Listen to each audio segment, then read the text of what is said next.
In the year 2000, around 35% of Indian youth were unemployed. By 2022, the number almost doubled. The ILO says about 65% of the youth in India are jobless. 65%.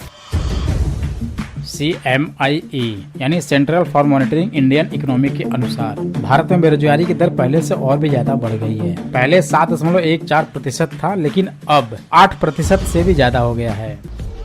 बहुत तकलीफ होती है जब आप योग्य हो और लोग आपकी योग्यता ना पहचाने। ये होता है अनएम्प्लॉयमेंट। स्टेट वाइज देखें तो पिछले कुछ महीने सबसे ज्यादा बेरोजगारी दर हरियाणा में पाई गई है, 37.4%। और ये वो दर है जो आंकड़ों में दिखाई दे रही है, लेकिन असल में बेरोजगारी की दर और भी ज्यादा है। अब बेरोजगारी की दर को अंदर से देखेंगे तो पहले से पाएंगे कि गाँव में शहरों की अपेक्षा काफी संभल चुकी है, क्योंकि शहरों का हाल पहले से अब और भी ज्यादा बदतर होता जा रहा है। क्योंकि कुछ महीने पहले शहरों में बेरोजगारी की दर 10.9% पर पहुंच गई, और जबकि उसके एक महीने पहले ही 8.96% थी। ग्रामीण बेरोजगारी दर जो पहले 7.44% थी, वो अब 7.55% पहुंच गई है। लेकिन ये फर्क भी बहुत ही मामूली सा है। भारत की ये बढ़ती बेरोजगारी दर भारत के लिए कितनी खतरनाक है, आपको ये भी जानना बहुत जरूरी है। 2021-22 में जीडीपी की दर 6.3% थी, और लेटेस्ट में जीडीपी दर 4.4% पाई गई है।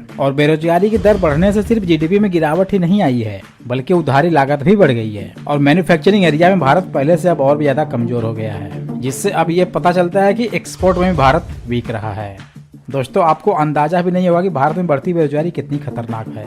आइए आपको आगे बताते हैं कि कैसे भारत बेरोजगारी से पीड़ित होता जा रहा है। दोस्तों, CMIE के MD महेश व्यास का कहना है कि ये बेरोजगारी दर में जो वृद्धि दिख रही है, ये आज उतनी बुरी नहीं है जितनी बुरी आने वाले समय में है। दोस्तों, CMIE अबाउट 15 एज के ग्रुप लोगों का हर महीने सर्वे करता है और रोजगार की स्थिति की जानकारी लेता है, और इससे जो परिणाम मिलते हैं उससे रिपोर्ट तैयार की जाती है।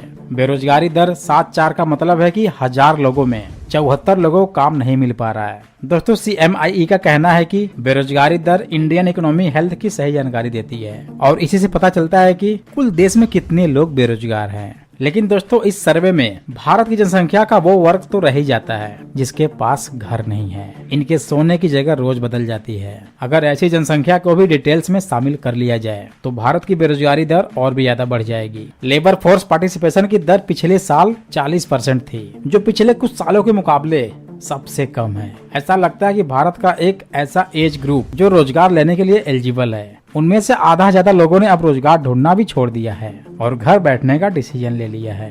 दोस्तों, 15 साल से ज्यादा के लोग जो खुद तो कोई नौकरी कर रहे हैं और कुछ करना भी चाहते हैं, वो लेबर फोर्स का हिस्सा होते हैं। और भारत में लेबर फोर्स पार्टिसिपेशन बहुत तेजी से घट रहा है। ग्लोबली लेबर फोर्स पार्टिसिपेशन 60% है, यानी भारत में 15 साल से ज्यादा के लोग जो नौकरी ढूंढ रहे हैं या फिर कर रहे हैं, ऐसे 60% लोग हैं। लेकिन भारत में 40% लोग ऐसे हैं जो नौकरी की तलाश में हैं, यानी 60% लोग न नौकरी कर रहे हैं और न ही नौकरी अब ढूंढ रहे हैं। आंकड़े ये भी दिखाते हैं कि भारत में ऐसे भी लोग बहुत ज्यादा हैं जो रोजगार करने के लायक हैं, उनके पास डिग्रियां भी हैं, लेकिन उन्हें उनके स्किल के हिसाब से, उनके डिग्री के हिसाब से काम ही नहीं मिल रहा है। और अब ऐसे लोग भी लगातार घटते जा रहे हैं। दोस्तों, CMIE ने एक रिपोर्ट के अनुसार यह भी बताया है कि इंडियन इकोनॉमी में पार्टिसिपेट करने वाले युवाओं का कंट्रीब्यूशन 2016 के मुकाबले 15% कम हो गया है। 2016 में ऐसे लोग जो रोजगार के लिए एलिजिबल हैं, उनकी जनसंख्या 96 करोड़ थी। उनमें से 46% यानी कि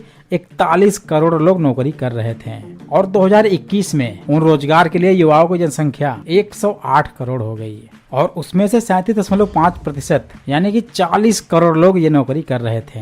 दोस्तों, लेबर फोर्स पार्टिसिपेशन में वो भी लोग आते हैं जिनके पास नौकरी तो नहीं है, लेकिन नौकरी की इच्छा है, और जो नौकरी की तलाश में है, लेकिन लगातार कोशिश करने के बाद जब नौकरी नहीं मिल पाती तो इन लोगों की नौकरी की चाह ही खत्म हो जाती है, जिससे इकोनॉमी पर बहुत ही बुरा असर पड़ता है। एक अमेरिकन जियोपॉलिटिकल एनालिसिस एक्सपर्ट का कहना है कि वो अपनी book the end of the world में ये दिए हैं कि एक व्यक्ति अपने एज के 15 से लेकर 35 के बीच में सबसे ज्यादा खर्च करता है। ये जीवन की वो खिड़की है जो इंसान महंगी गाड़ियां लेता है, महंगे घर लेता है, अपने शौक पूरे करता है, कार या बाइक या स्कूटर, और नया घर बनवाते हैं, नया घर खरीदते हैं। जमीनें खरीदते हैं और जिससे अर्थव्यवस्था आगे बढ़ती है। लेकिन लोगों के 30 साल तक जी तोड़ मेहनत करने के बाद भी जब नौकरी नहीं मिलती है और बेरोजगारी वहीं की वहीं रहती है तो अर्थव्यवस्था को वैसे तेजी नहीं मिल पाती जो मिलनी चाहिए। एक व्यक्ति के 30 साल तक जॉब मिलने के ज्यादा अवसर बंद भी हो जाते हैं क्योंकि गवर्नमेंट जॉब के लिए एक व्यक्ति का एज एलिजिबिलिटी मिनिमम 18 से लेकर 27-28 तक ही होती है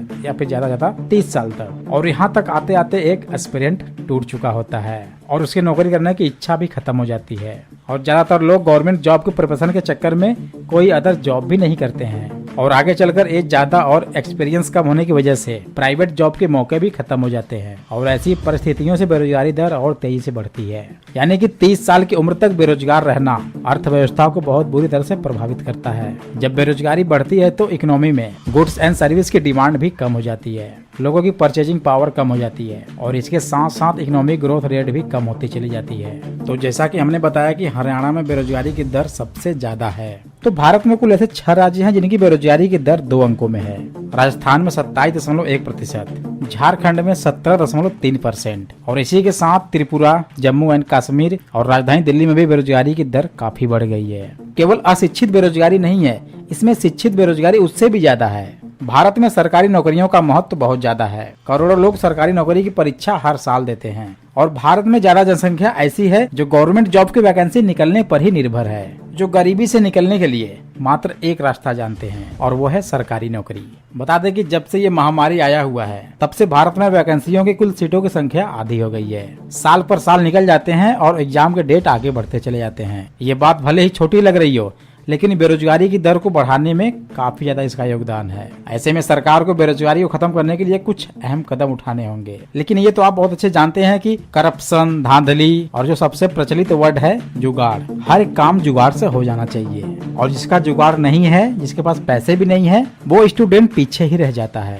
रोजगार का सीधा संबंध शिक्षा से है और स्कूल में सिखाया ही नहीं जाता है कि आप पढ़ाई करने के बाद बिजनेस भी कर सकते हैं, कोई छोटा मोटा रोजगार भी चला सकते हैं, क्योंकि वहाँ पर सिर्फ जॉब की बातें होती हैं।